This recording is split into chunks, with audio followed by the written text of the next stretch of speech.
Mumpung rong ngantuk nduk njajal tak dhisikne sing kono sik, sing sebelah kono sik. Ayo sampean nggih. Ayo nggih. Coba kaya apa? Jan. Bocah ya iki. Nggih, nggih. Wah, le sopan. Aja munduk ngono, brangkang nduk dadi. Nggih. Nggih. Pun mungel teng dereng dites riyin. Nah, nggih. Cek. Cik, dereng pengalaman nyekel mic nggih. Nggih. Dereng. Assalamualaikum. Nggih, waalaikumsalam. Sugeng dalu Pak Dalang. Nggih sugeng dalu Cahayu. Alah. Asmane sapa? Nami kula Sekar Kirana. Non? Sekar Kirana. Sekar Kirana. Nggih. Kelas pinten? Kula kelas 6 badhe teng SMP. Oh, badhe SMP. Nggih. Nun sewu SMP kaya rekake ngangge kotang barangi nyapa. Niki namine Kamisol. Oh, Kamisol. Nggih. Oh, benten nggih, Mbak nggih. Nggih. Alah, Mbak ya dumisol. Ayo ngono kuwi. Elak. Sekar Kirana nggih. Nggih. Daleme pundi? Daleme Kabupaten Kediri. Desa Kalipang, Kecamatan Grogol, Kabupaten Kediri. Oh, Kalipang. Nggih. Bapake seniman? Mboten. Ibuke sinden? Mboten. Lah apa? Sadian sekul sambel tumpang. Ditumpangne neng ndi? Tengpi? Piring kalau sambal tumpang ayo. Teng godhong pisang ini kula. Oh iya, teng pincuk nih kok. Nggih. Oh iya, nggih. Terus mbae aja-aja iki sing seniman. Mboten. Mbae dalang? Mboten. Lah, pengrawit yoga? Mboten. Lah apa? Copet apa? Mboten. Napa? Apa? Pacul sawah niku lho. Oh, tani. Nggih, petani. Oh, pacul, Mbah Pacul. Ayo. Nggih, kok pengen nyinden niku pengen piye? Cita-citane arep dadi apa? Niku cita-citane kula niku pengen jadi sinden. Jadine kula pengen sinden. Sebabe apa kok duwe cita-cita pengen dadi sinden? Pengen nguri-nguri budaya. Kuwi tok. Nggih. Ora butuh dhuwit. Nggih. Nggih piye? Sing cetha nggih napa mboten? Nggih. Nggih, nguri-nguri budaya karo ngrembakake seni tradisi ngene ya. Aja gagas dhuwit luwih dhisik. Golek jeneng nduk yen wis entuk jeneng jenang ki mara dhewe iki tenan. Nggih. Ha iya ngono kuwi. Arep nembang apa Cahayu Sekar? Kula badhe nembang bawa dadi ati mengke dilanjutne kelinci ucul. Sik to, bawa Bawane dadi ati mengke dilanjutne kelinci ucul. sing piye bawa dadi ati iki? Gegaran. Oh nggih. Oh lagi ngerti lek kuwi bawa dadi ati nduk ora nggih. Nggih, coba kaya apa gegarane wong akeh. Derek ajar nggih. Hah? Derek ajar. Padha ajar golek dhuwit. Sekar Kirana ya kendele mentale wis entuk. Ayo nggih.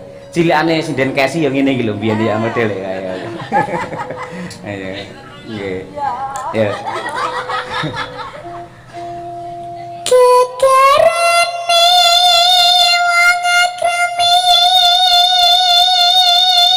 Tepuk tangan. Sekar Kirana jas. Terus nduk.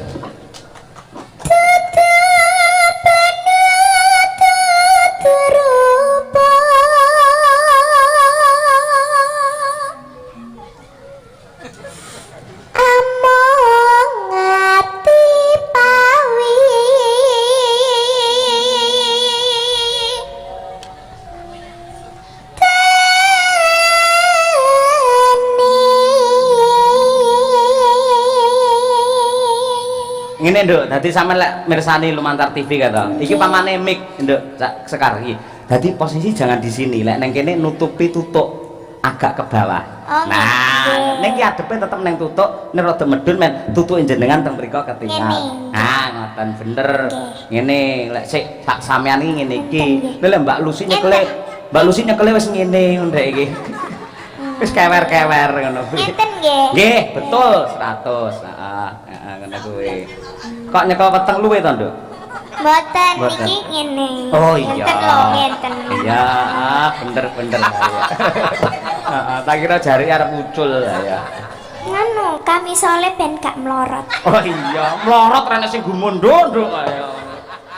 Ah iya, ora apa-apa. Terus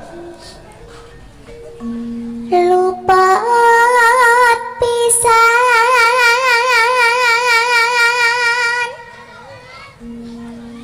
kena pisan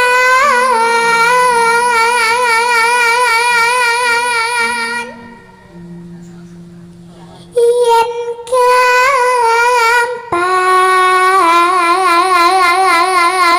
gampang luwe gampang.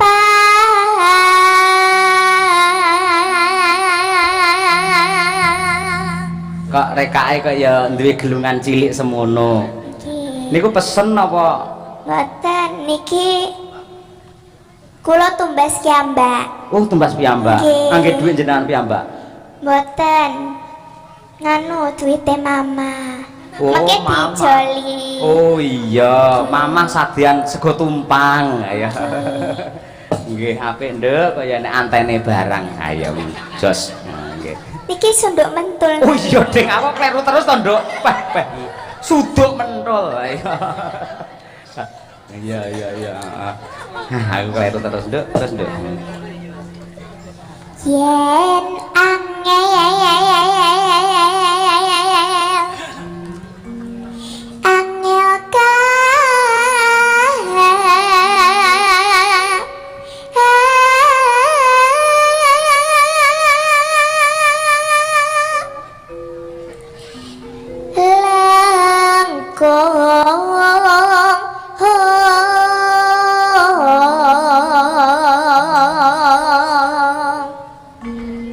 Neno. Ayo. tan kenoti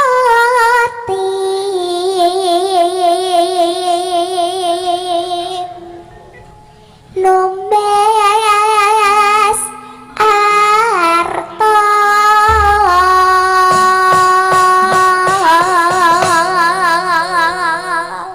Luar biasa, para lenggah nyuwun tepuk tangan untuk anak kita Sekar. Nggih. Ora ngira. ngapunten nggih suarane kula serik. Suarane kula serik. Serik apa?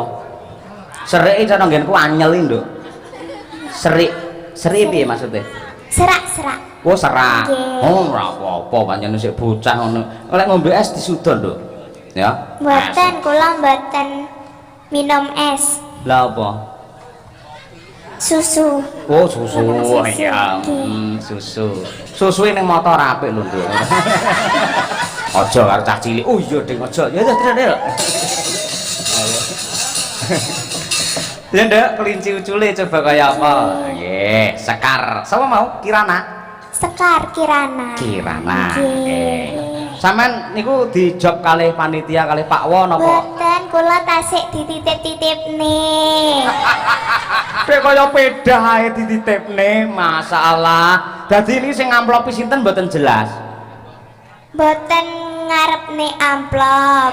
Lah terus? Kula tasik cari nama. Oh, lha kowe duwe jeneng Sekar Kirana ngono kok. Amplop mboten purun. Purun lak dikasih nggih. Sik aja mencela-mencele to, Nduk.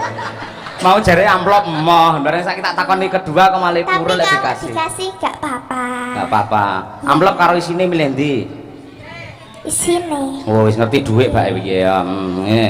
Gandeng ora didhawuhi panitia engko lah mesake lek mbokmu nganti lambene nyuwonget kan cilaka engko. Ngene dalang kondang sing nanggam ngono botak mosok. Lah kae bos tambang kae. Nggih, Pak D kuwi. Matur suwun nggih, Pak Pak. D, nggih, Pak Desis ngono, matur nuwun Pak Desis. Matur suwun Pak Desis. Budi nyamini. Mugi-mugi rezekine lancar. Ah. Panjang umur, sehat selalu. Halah, bareng dikek dhuwit le ndongakne pinter. Matur suwun nggih, Pak. Nggih. Semoga lancar rezekine kathah. Halah, pengen entuk akeh. Ono nduk ning perapatan kena akeh. Iku ngamen amin. Oh ngamen ya. Oh iya, sorry. Iki jane tak cepakne ning sampean bae wis entuk. Nggih mboten napa-napa. Mboten napa-napa pripun? Mboten dikasih ya mboten napa-napa. Mboten nuwun sewu. Pemasukanipun angsal pinten niku? Napa nih? Niku lho, angsal pinten sing abang-abang. 200 niki cukup dibuat 1 minggu. Carane piye? Dibagi-bagi. Oh nggih. Nggih, matur suwun nggih, Pak. Nuwun, Pak. Matur suwun, mugi-mugi rezekine lancar. Monggo bapak-bapak sing pengen rezekine lancar mriki 100.000. Ayo penak to. 100 iso dadi akeh lho iki. Ya oke. Lek Pak Dalang maringi ngono ya kok dongakne. Nggih, no. Nah ngene, jane arep tak kei 200, 100 ya. Mboten napa-napa seiklase. Tak ikhlase. Yo. Kaya disampluk raiku iki. Mergo ya Pak Dalang ya nang kene ya mbuh hitungane ora jelas. Ngerti ora panitia anu disebut Dalang dan bintang tamu anggaran 62, mengerti ora? Nggih. Ngoten niku. Nya 100 sik ya, nggih pancingan iki. Nggih, mboten napa-napa. Nggih. Nggih, matur Nggih suwun. apa to Nduk lek anu duwite? Badhe tumbas alat sekolah. Alat sekolah. Nggih, ya syukur apik kuwi.